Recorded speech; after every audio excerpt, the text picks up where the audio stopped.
देखो बेटा, question number 88 जो 2024 में पूछा गया था, ये भी बहुत बढ़िया था। क्या लगे, एक वायर है आपके पास, उसकी जब आप लेंथ और डायमीटर नापते हैं तो उसमें 0.1% की एरर आती। तो क्या लगे उसके रेजिस्टेंस में कितनी एरर होगी। तो आपने कहा सर हमको मालूम है, इसको मासूम है, L/A होती है लेंथ, और ये रजिस्टिविटी हो गई। तो वायर की रजिस्टिविटी तो कांस्टेंट होगी, यानी रेजिस्टेंस पर यूनिट लेंथ तो आपका कांस्टेंट रहता है। तो आपने कहा कि ये किस पे डिपेंड कर रहा है, लेंथ पे। और एरिया क्या होता है, पाई आर स्क्वायर होता है। वायर है तो वायर क्या होगा, पाई आर स्क्वायर हो जाएगा। बस आप जान गए, कहीं साहब रजिस्टेंस और यहाँ डायमीटर दिया गया। तो आपने कहा कोई बात नहीं, हमको मालूम है, इस मासूम है, डायमीटर बराबर 2r होता है,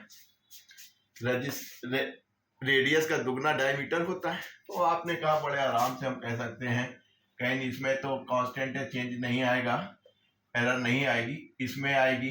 तो r की जगह dy2 लिख सकते हैं हम।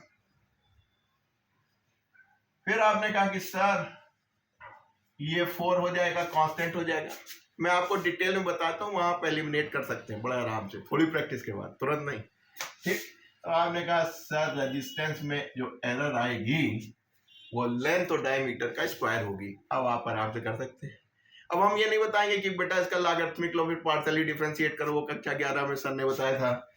आप केवल ये याद रखिएगा, इनटू 100% डेल्टा L/H इंटू 100% ऊपर चला जाएगा। एरर इज ऑलवेज एडेड, जुड़ेगी बाबू।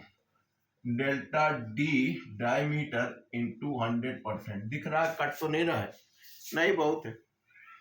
बस इसमें कितनी आ रही है, 0.1% की।